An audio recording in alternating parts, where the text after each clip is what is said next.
내일은 올겨울 들어 가장 춥겠습니다. 광주와 전남 곳곳에는 조금 전 대설주의보도 내려졌습니다. 광주시와 대구시가 상생협약을 맺었습니다. 미래 친환경 자동차 산업 육성을 위해 함께 노력하자고 뜻을 모았습니다. 빛가람 혁신도시에는 공공기관들이 내년에 2,300여 명을 신규 채용할 예정입니다.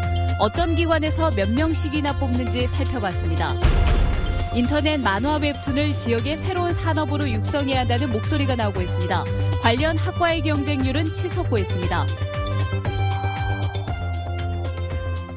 여러분 안녕하십니까? 내일은 올 겨울 들어서 가장 추울 걸로 보입니다. 광주와 전남 곳곳에는 대설주의보도 내려졌습니다. 날씨부터 알아보고 가겠습니다. 김우수 캐스터, 밖은 많이 춥죠? 네, 그렇습니다. 퇴근길 무렵부터 기온이 빠르게 떨어지더니 하얀 눈발이 점점 굵어지고 있는데요. 여기에 찬바람이 초속 2m 안팎으로 불어오면서 체감온도 영하 2도 선까지 뚝 떨어져 있습니다.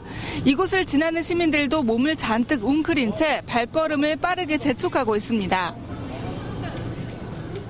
내일 아침에는 광주가 영하 2도로 오늘보다 기온이 3, 4도가량 떨어지며 올 겨울 들어 가장 춥겠습니다.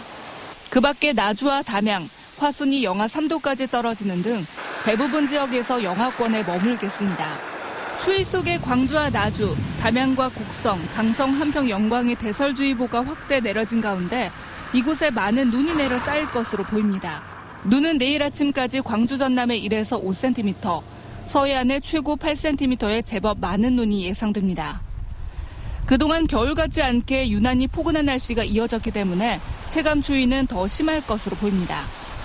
이번 추위는 주말에 영상권을 회복하면서 차츰 누그러질 것으로 전망됩니다. MBC 뉴스 김은수입니다. 가습기 살균제 때문에 숨진 피해자가 지금까지 확인된 사람만 143명입니다. 광주 전남에서도 피해자가 적지 않을 텐데 신고한 사람은 35명에 불과합니다. 우선은 몰라서도 그렇지만 정부가 소극적인 탓도 있습니다. 보도에 송정근 기자입니다. 2002년부터 가습기 살균제를 사용해온 맹창수 씨는 지난 2011년 아내를 하늘나라로 떠나보내야 했습니다. 임신 중에 폐렴 증상 등으로 대학병원에 입원했던 맹 씨의 아내는 아이 출산 이후 병이 재발하면서 폐가 굳는 폐섬유증으로 숨졌습니다. 똑같은 병으로 숨진 사람들이 가습기 살균제로 인해 숨졌다는 이야기를 들은 맹 씨는 피해 신고를 접수했고 올해 4월 확정 판정을 받았습니다. 코리아 측 대표 사장이랑 면담을 했는데요.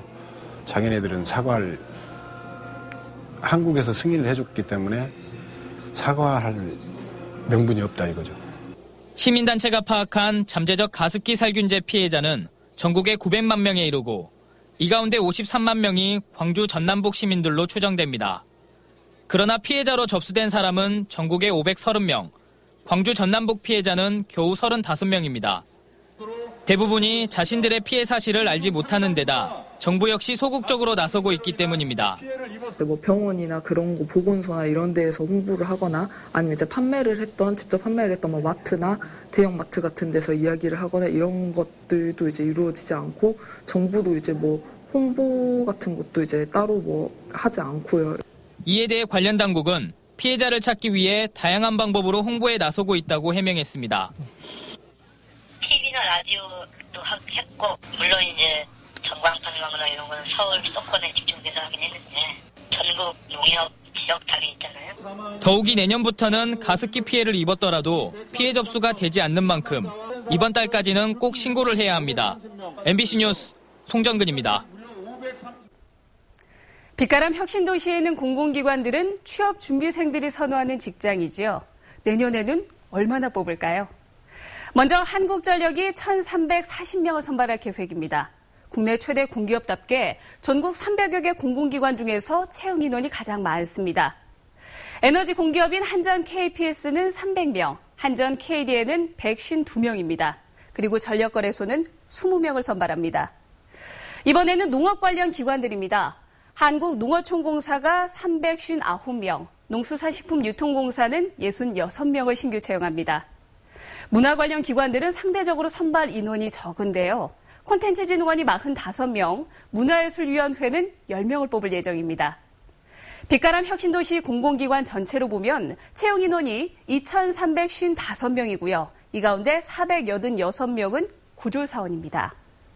이 기관들의 지역인재 채용 비율이 2014년 기준으로 10.8%였는데 이 기준을 그대로 적용한다면 지역인재 250여 명이 취업할 수 있습니다. 여기에 에너지밸리에 투자한 기업들이 새로 직원들을 뽑고요. 혁신도시 활성화로 서비스업 등이 활기를 띠면 일자리는 더 늘어날 것으로 기대됩니다. 지금까지 카드뉴스였습니다. 광주시와 대구시가 요즘 부쩍 친해졌습니다. 달빛 동맹 때문인데요. 이번엔 미래 전략산업에서도 서로 협력하자고 약속했습니다. 한신구 기자가 보도합니다. 발전 가능성이 많고 잠재력이 풍부한 미래 먹거리 산업을 함께 일궈가자. 광주시와 대구시가 두 도시의 경제 발전을 위한 달빛 동맹 상생협력 협약을 체결했습니다. 주된 내용은 두 도시가 역점 사업으로 추진하고 있는 미래형 친환경 자동차 산업을 선도하기 위해 전기 자동차와 수소연료 전지차를 바탕으로 정부 차원의 대폭적인 지원과 불필요한 규제 개선에 함께 노력하자는 겁니다. 달빛 동맹이 이제는 인적 교류 차원을 넘어서서 공동의 경제 발전과 번영을 위한 이익 동맹으로 발전을 하는 오늘 계기가 되었다. 이번 협약에는 또 두 도시가 지역 핵심 산업으로 추진 중인 신재생 에너지 분야와 미래 전략 산업을 공동 발굴하고 신노사 문화를 정착하기 위한 협력 방안도 담겨 있습니다. 대구에서 노사 그런 상생의 그런 경험들과 또 광주가 해가오는 새로운 접근 방식이 서로 소중하다고 서로 인식을 같이 했었습니다. 두 단체장은 양적 연구기관이 보유 중인 자동차 시험 장비와 연구 장비 등을 공유해서 관련 업체의 부담을 줄여주자고도 합의했습니다. 두 지역의 발전과 화합을 위해 지난 2009년부터 이어져 온 달빛 동맹이 광주 대구 고속도로 개통을 앞두고 이뤄진 이번 상생협약 체결을 계기로 한층 공고해질 전망입니다. MBC 뉴스 한신구입니다. 유치원의 누리과정 예산마저 삭감한 광주 전남 시도의회가 누리과정 예산은 국가가 책임지라고 촉구했습니다. 광주시의회는 결의안을 통해서 누리과정의 무상 보육은 대통령의 공약이자 국가 시책이라며 예산 부담을 시도교육청에 떠넘겨선 안 된다고 주장했습니다. 전라남도 의회도 어린이집 누리과정 예산을 교육청 부담으로 떠넘긴 지방재정법 시행령은 상위법 위반이라며 즉각 개정하라고 촉구했습니다. 안철수 의원의 탈당으로 촉발된 새정치민주연합의 내분이 일단 숨고르기에 들어갔습니다. 의원 몇 명의 탈당에 그치느냐, 아니면 연쇄 탈당이 이어져 당이 쪼개지는 분당 사태까지 가느냐를 결정하는 데는 몇 가지 변수가 있습니다. 김철원 기자입니다. 안철수 의원 탈당 이후 당무에 복귀한 문재인 대표가 정면 돌파 의지를 밝혔습니다. 비주류 측의 사퇴 요구에 굴복하지 않고 당 혁신에 매진하겠다는 겁니다. 책임지고 승리를 이끌겠습니다.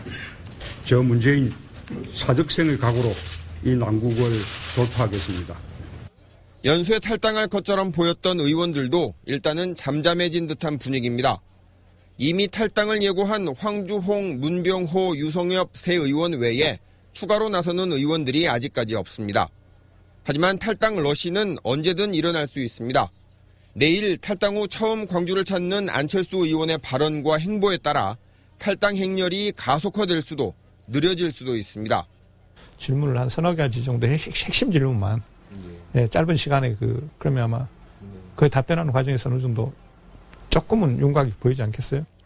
또 하나의 변수는 김상곤 혁신안에 따라 진행되고 있는 새정치민주연합 현역 의원들에 대한 당내 자체평가입니다. 이 평가에서 낮은 점수를 받은 의원들이 결과가 공개되기 전에 탈당할 가능성이 높다는 분석입니다. 하위 20%에 해당돼 새정치민주연합의 공천에서 배제되거나 탈락한 인사라는 낙인이 찍힐 경우 내년 총선에서의 타격이 불가피할 것이기 때문입니다. 평가위는 배점 비율이 가장 높은 선거구민 여론조사를 남겨두고 있는데 실시 시기는 극비에 붙이고 있습니다.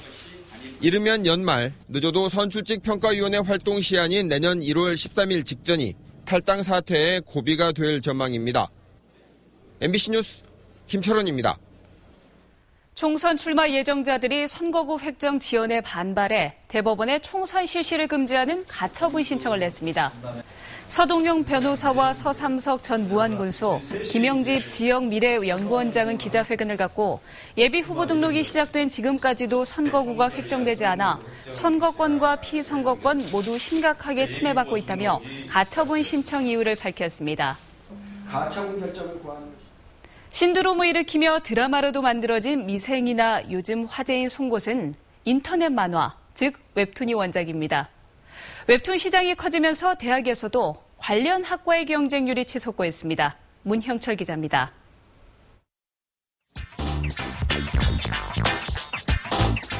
한 포털 사이트에 5년 가까이 연재되고 있는 웹툰입니다. 회당 수만 건의 조회수를 기록할 만큼 큰 인기를 끌고 있습니다. 독특한 캐릭터와 소재를 내세운 또 다른 웹툰도 한때 화제를 불러왔습니다. 작가들은 모두 지역대학 출신입니다. 선배님들이 먼저 진출해서 성공하는 모습을 보고 후배로서 굉장히 뿌듯했고 저도 영향을 받아서 웹툰 진출을 목표로 하고 있습니다. 순천대 졸업생 가운데 현재 웹툰 분야에서 활동하고 있는 작가는 50여 명. 인기 작가의 경우 억대 연봉을 받을 만큼 수입도 좋고 진입 장벽도 거의 없어 웹툰 쪽으로 눈을 돌리고 있는 학생은 꾸준히 늘고 있습니다. 만화하는 친구들이 거의 없고요. 웹툰을 70-80%, 그리고 한 10%는 게임 일러스트, 게임 캐릭터. 학과 입학 경쟁률도 2년 연속 15대 1을 넘어설 만큼 높아졌습니다. 이 같은 추세에 맞춰 지역의 웹툰 산업을 육성하기 위한 움직임도 조금씩 시작되고 있습니다. 웹툰 작가들과 플랫폼 업체들이 상생할 수 있는 웹툰 센터를 설립해 선점 효과를 노리자는 겁니다.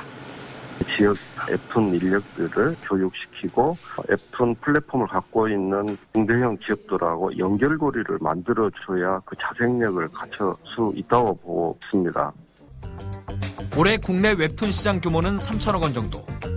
적지 않은 파급력을 가진 새로운 문화 콘텐츠는 대학과 지역의 변화를 불러오고 있습니다. MBC 뉴스 문형철입니다. 민주노총 광주본부가 노동계약 저지 등을 요구하며 총파업 대회를 열었습니다. 민주노총 광주본부는 오늘 오후 2시부터 광주시 광천동 버스터미널 인근 도로에서 조합원과 시민사회단체 1,500여 명이 참가한 가운데 살인진압 사과와 노동계약 폐기 등을 요구하며 총파업 대회를 열었습니다.